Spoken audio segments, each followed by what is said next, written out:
స్కందాగ్రజ channel ప్రేక్షకులకు నమస్కారం. శివలీలలు 6వ భాగం ఈరోజు తెలుసుకుందాం. శివాయ గురవే నమః. శివాయ సాంబాయ శాంతాయ పరమాత్మనే నమః. శ్రీ మేధా దక్షిణామూర్తి సమేత శ్రీ లలితా త్రిపుర సుందరీ దేవతాయై నమో నమః. శివలీలల్లో అనేక కథలు మన మనసుకి హత్తుకుపోయేవి, మధురంగా అలా అవే మన చెవుల్లో ఊరుతూ ఉండేవి అనేక కథలు ఉన్నాయి. వాటిల్లో ఇంకొక కథ ఇప్పుడు చెప్పుకుందాం. ఒక ఊరిలో ఒక బ్రాహ్మడు రోజు శివాలయం నుంచి బయటికి వచ్చి మరి అక్కడ ఉన్న పిల్లలందరికీ కూడా గొల్ల పిల్లలందరికీ ప్రసాదాన్ని పంచిపెట్టి మళ్ళా తాను ఇంటికి వెళ్ళి మళ్ళా సంధ్యా సమయం వచ్చేటప్పటికి చెరువుకొచ్చి స్నానం చేసి మళ్ళా దేవాలయానికి వెళ్ళి మళ్ళా అక్కడ నైవేద్యాలు పూర్తి చేసి శివయ్యకు పూజ పూర్తి చేసి గొల్ల పిల్లలందరికీ ప్రసాదాలు పెట్టేవాడు. అలా ఒకరోజు ఒక గొల్ల పిల్లవాడు చూస్తూ రోజు బాపనయ్య రోజు గుడికి వెళ్తావు, రోజు స్నానం చేసి చక్కగా ఇక్కడేమో ఏదో పూజ చేసుకుంటావు, సంధ్యావందనాన్ని ఇక్కడ ఏదో పూజ చేసుకుంటావు, మళ్ళా లోపలికి వెళ్తావు, పూజ చేస్తావు, ప్రసాదం పెడతావు, ఇవన్నీ నిజంగా దేవుడు తింటాడా అని అడిగాడు. దేవుడు తింటాడు, మీరందరూ దేవుడి రూపంలో ఉండే పిల్లల రూపంలో ఉండే దేవుళ్ళు కాబట్టి మీ అందరికీ కూడా పెడుతున్నాను అని చెప్పి నవ్వుకుంటూ వెళ్తాడు. రోజు ఆపడం, నిజంగా దేవుడు కనబడతాడా, నువ్వు పిలిస్తే కనబడ్డా, నే పిలిస్తే కనబడతాడా అని అడగడం. ఓ రోజు చాలా హడావిడిగా ఉన్న బ్రాహ్మడు కోపంతో రోజు ఆపి అడుగుతావు, ఓసారి పిలిచి చూడు, పిలిచి చూస్తే వస్తాడు ఆయనేను అని చెప్పి వడివడిగా అడుగులేసుకుంటూ వెళ్ళిపోయాడు. ఆ రోజు ఆయనకి ఏదో ముఖ్యమైన కార్యం, ఈ పిల్లాడు వదలడు, కోపం వచ్చేస్తుంది. గౌబా శివాలయం మూసేసి ప్రసాదాలు కూడా పిల్లలకి ఇవ్వకుండా గబగబా వెళ్ళిపోయాడు. అప్పుడు ఆ గొల్ల పిల్లవాడు ఎలా పిలిస్తే వస్తాడు అన్నది మళ్ళా అడగాలి, కానీ బ్రాహ్మడు వెళ్ళిపోయాడు. మర్నాడు మళ్ళా పట్టుకున్నాడు. ఎలా పిలిస్తే వస్తాడు, స్వామి అని పిలిస్తే వస్తాడా, శివయ్య అని పిలిస్తే వస్తాడా, లేకపోతే ఇంకెలా పిలిస్తే వస్తాడు అని అడుగుతాడు. ఇంకా ఈ పిల్లవాడు ఆ బ్రాహ్మణ్ణి వదలకుండా ఉన్నాడు. ఏమైనా సరే నేను దేవుణ్ణి చూడాలి, దేవుణ్ణి పిలవాలి, దేవుడు రావాలి, కనబడాలి అనే కంకణం కట్టేసుకున్నాడు ఆ గొల్లపిల్లాడు. చూస్తున్నాడు ఎప్పుడు బాపనే బయటకు వస్తాడా, ఎప్పుడు అడుగుదామా అని. తోటి పిల్లలందరూ వెక్కిరింతలు వేళాకోళాలు. ఇంట్లోకి వెళితే ఈ దేవుడేమిటి, కనబడ్డం ఏమిటి, ఈ పేచీలు ఏమిటి అని చెప్పి తల్లి తండ్రి గొల్లల్ని ఆ గోవుల్ని కాచకుండా నువ్వేం చేస్తున్నావు, ఇదా పని అని చెప్పి వాళ్ళు కేకలయ్యా. మొత్తానికి ఒక వారం రోజులుగా ఈ ఘట్టన నడుస్తూనే ఉంది. అప్పుడు సడన్గాను ఒకరోజు ఇంకేవైనా సరే పట్టుకోవాలని చెరువులోకి దిగి అప్పుడే సంధ్యావందనానికి ఓ మొలక వేసి గట్టు మీదకి వచ్చేటప్పటికి పట్టుకున్నాడు. కరెక్ట్ టైంలో పట్టుకుని, స్వామి ఎలా పిలిస్తే దేవుడు వస్తాడు అని. ఓరి భగవంతుడా, ఓరి దేవుడా అన్నాడు. ఓహో అలా పిలవాలా అన్నాడు. ఇంతకీ ఆ రెండు మాటలు ఇతను ఎందుకు అన్నాడంటే ఈ బ్రాహ్మణ్ణి వదిలిపెట్టకుండా ఉన్నాడు పిల్లాడు, అందుకని అలా విసుక్కుంటూ అని అన్నప్పటికీ ఈ పిల్లాడు నిజంగా బోస అనుకున్నాడు. ఓ భగవంతుడా, ఓరి దేవుడా, తొందరగా రా అని చెప్పాలా స్వామి అని అడిగాడు. తప్ప అలా పిలవకూడదు అని చెప్తే మరి ఎలా పిలిస్తే వస్తాడు అంటే ఓం నమ శివాయ అని చెప్తాడు. ఎలాగో తడబడుతూ మొత్తానికి ప్రాక్టీస్ చేసి ఆ పిల్లాడు ఓం నమ శివాయ, ఓ శివయ్య రా, ఓ భగవంతుడా రా, ఓ స్వామి రా అని చెప్పి పిలుస్తున్నాడు. మీరు చూడండి, గమనించండి, జానపదం వాళ్ళందరూ కొంచెం పామర్లు లాంటి వాళ్ళు ఓ బంతులు అని పిలుస్తారు, ఓ బాపనయ్య అని పిలుస్తారు, కొంతమంది దేవుడా దేవుడా అని పిలుస్తారు, కొంతమంది ఆ దేవయ్య అంటారు, కొంతమంది స్వామి అంటారు, కొంతమంది ఓ గాడ్. ఇదో స్టైల్ కదా, పాశ్చాత్యం నుంచి మనకు వచ్చేసింది. ఇప్పుడు ఈ గాడ్లు, స్వామిలు, భగవంతుళ్ళు, వెంకటేశ్వర స్వాములు అన్నీ పోయి షిట్, ఓ షిట్, ఈ చండాలపు పదం ఒకటి వచ్చింది అందరికీ కూడా.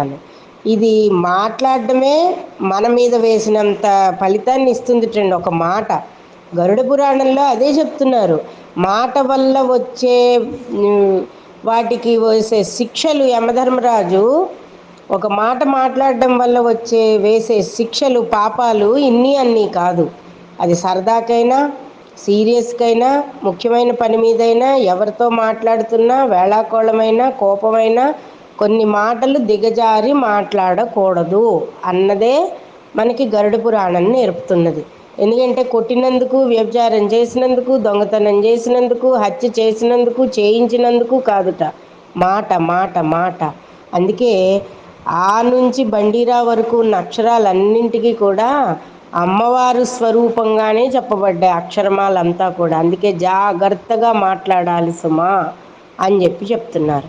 సరే, మళ్ళా కథలోకి వెళ్దాం. ఈలోగా ఇంక ఈ పిల్లవాడు దీని సంగతి ఏమిటో చూద్దాం, ఈ శివయ్యని చూద్దామని చెప్పి రోజు తను కూర్చున్న చోట గోవులు కాసుకుంటూ, శివయ్య, ఓ దేవుడా, ఓ భగవంతుడా, రావయ్యా, ఒక్కసారి కనబడవయ్యా, నిన్ను చూడాలని ఉంది అంటూ కబుర్లాడడం మొదలెట్టాడు. ఓ వారం రోజులైంది. పిలిచాడు, రాలేదు. ఇంకా బ్రాహ్మడు ఇప్పుడు ఈ దోవమ్మటి వెళ్తే మళ్ళా నన్ను పట్టుకుంటాడేమోనని ఆ పిల్లాడికి కనబడకుండా దాంకుని వెళ్ళడం మొదలెట్టాడు. ఓ రోజు అప్పుడు పట్టుకున్నాడు. నువ్వు నాకు కనబడకుండా వెళ్ళిపోతున్నావు, నేను పిలిచినా రావట్లేదు అంటే, ఓ స్వామి, దయచేసి రా, నన్ను రక్షించు, నేను నిన్ను చూడాలనుకుంటున్నానని భక్తిగా, శ్రద్ధగా కళ్ళు మూసుకుని ఇలా కూర్చుని పిలు, తప్పకుండా వస్తాడని చెప్పాడు. వదలట్లేదు కదా మరి, ఇంక ఏమైనా సరే. నిశ్చల భక్తే జీవన్ముక్తి. మూఢభక్తికే భగవంతుడు పడిపోతాడట. అందులో శివయ్య మరీను. వెంటనే అలాగే కూర్చున్న మర్రి చెట్టు కింద, శివయ్యారా, స్వామీరా, నిన్ను చూడాలనుంది అని చెప్పి అడగడం మొదలెట్టి ఇంక ఏడవడం మొదలెట్టాడు. నువ్వు కనబడట్లేదు నాకు ఒక్కసారి కూడాను అని చెప్పి అలా ఏడ్చుకుంటూ ఇంటికి వెళ్ళి కలవరిస్తూ నిద్రపోయాడే తప్ప అన్నం కూడా తినలేదు. చూసి శివపార్వతులు ఇద్దరూ, ఈ పిల్లవాడిది నిశ్చల భక్తి, మూఢభక్తి, ఒక్కసారి కనబడితే అయ్యేను కదా అని చెప్పి ఇద్దరు కలిసి వెళ్ళారు. మీరేనా? ఆ లోపల ఉన్నది నువ్వు కాదే, ఇలాగ ఒక రాయి ఉందే, ఆ రాయి కదా రావాలి, నువ్వెందుకు వచ్చావు అని ప్రశ్నలు వేయడం మొదలెట్టాడు.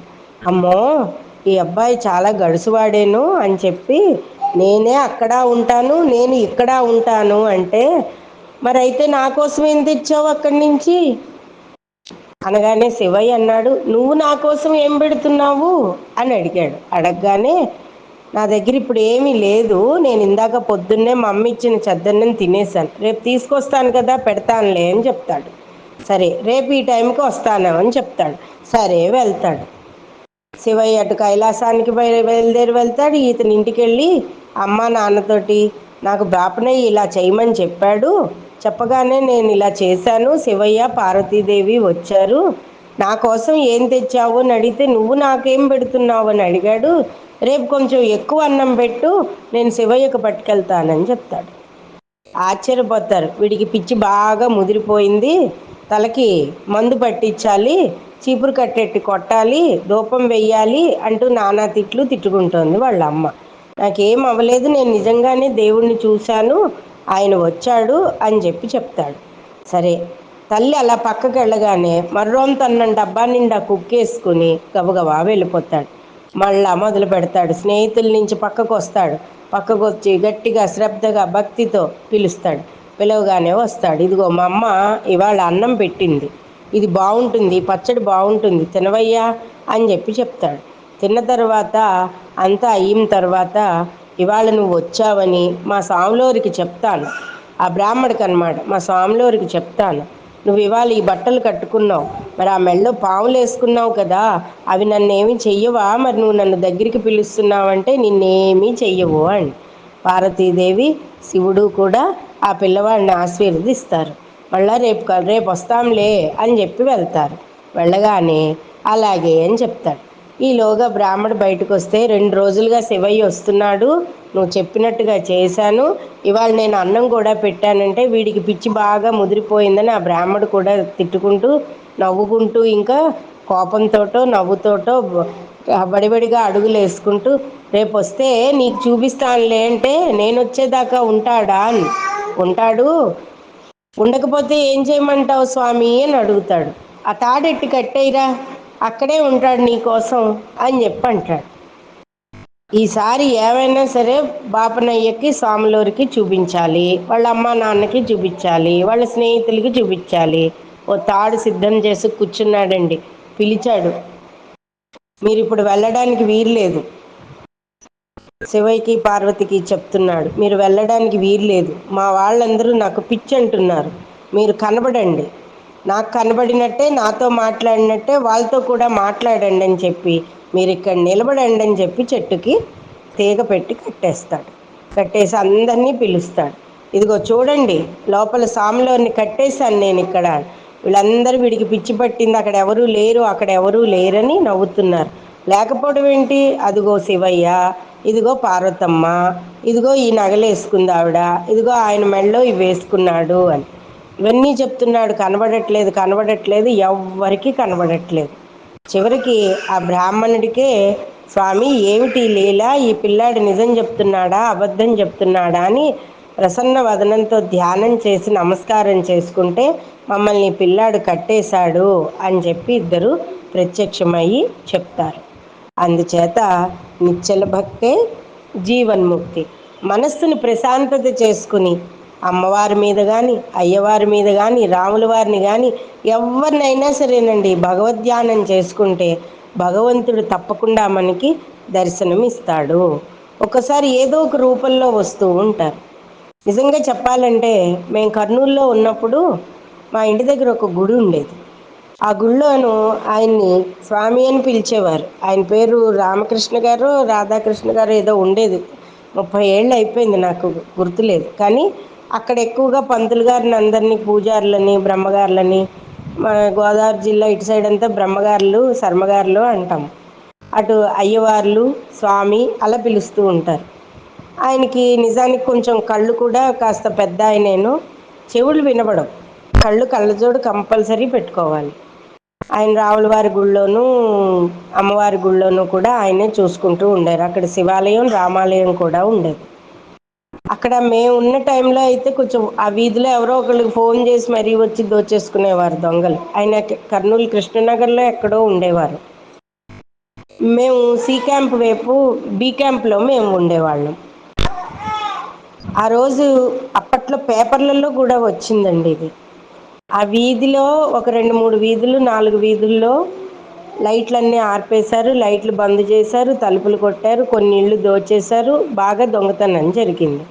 కానీ ఆయన ఒక్కరూ మాత్రం తలుపు కొట్టినా ఆయనకి వినబడలేదు. ఆవిడ భయపడుతూ కూర్చున్నారు. బయటకు వచ్చాక ఆయనే మర్నాడు చెప్పారు, ఆపదామపహర్తారం దాతారం సర్వసంపదాం చదువుకుంటూ కూర్చున్నారండి. అలాగే ఓం నమ శివాయ జపం సర్వమంగళ మాంగళ్యే చదువుకుంటూ కూర్చున్నారు. ఆయనకి వినబడదు, కానీ ఏదో జరుగుతోంది బయట అలజడి అన్నది మాత్రం ఉండి తలుపు తీయకుండా కూర్చుని అలా అదే ధ్యానం తెల్లవార్లు లైట్ వేసుకుని చేస్తూనే ఉన్నారు. ఆయన ఇల్లు తప్ప అందరి ఇల్లు కూడా దోచుకోవడం జరిగింది. అంటే అందరూ భక్తితో ఉన్నవాళ్లే, అందరూ పూజలు చేస్తున్నారంటే ఆ మూఢభక్తి భయంలో, ఆ తొందరలో ఒక్కొక్కసారి మనం పూర్తిగా మర్చిపోయి బాహ్య స్మృతిలోంచి అంతర్స్మృతిలోకి వెళ్ళిపోతాం, ట్రాన్స్. అలా వెళ్ళిపోయి ఆయన నిజంగా అప్పట్లో చాలా రోజులు పేపర్లో కూడా వచ్చిందండి ఇది. మేము ఆశ్చర్యపోయాం, ఎలా ఉన్నారో, ఆయనకి పాపం వినబడదు, తలుపులు బాదారో ఏమోనని. అప్పట్లో ఫోన్లు కూడా తక్కువే కదా, ల్యాండ్లైన్లే. ఈ సెల్ ఫోన్లు ఎక్కడున్నాయి, ఏమైందో తెలుసుకోవడానికి కూడా. ఇప్పుడు మా పక్క వాళ్ళు గుడి మెయింటైన్ చేసేవారు, నాకు చదువు నేర్పిన ఆయన కూడా వాళ్ళు వెళ్ళి మనిషిని పంపించి ఎలా ఉన్నారో ఆయన్ని చూసి రమ్మనమంటే, నేను బాగానే ఉన్నా, మా ఇంట్లో ఏమీ పోలేదు, ఎవరు రాలేదు, కానీ తలుపులు ఎవరో కొట్టారని మాత్రం ఆవిడ చెప్పారు. అందుచేత మంత్రానికి చింతకాయలు రాలవేమో కానీ చింతలు మాత్రం తప్పకుండా తీరుతాయి. బాహ్యస్మృతి అంతర్స్మృతిలోనూ కూడా శ్రద్ధ పట్టి ఒక ముహూర్త కాలం, మీరు గంటలు గంటలు జపాలు దండలు తిప్పేయక్కర్లేదండి. ముహూర్త కాలం భక్తి శ్రద్ధలతో అంతర్స్మృతిలోకి వెళ్ళిపోయి ఎప్పుడైతే భగవన్నామస్మరణని జపం చేస్తారో తప్పకుండా భగవంతుడు మన్ని వెన్ను తట్టి ప్రోత్సహిస్తూ మన్ని మంచి వైపు ముందుకి నడిపిస్తాడు. మనని ఎవ్వరూ ఏం చేయకుండా కాపాడుతాడు అన్నది దీని అర్థం, పరమార్థం. రేపటి భాగంలో మరిన్ని విషయాలు తెలుసుకుందాం. మా ఛానల్ సబ్స్క్రైబ్ చేసుకోండి, షేర్ చేయండి, లైక్ చేయండి. స్వస్తి.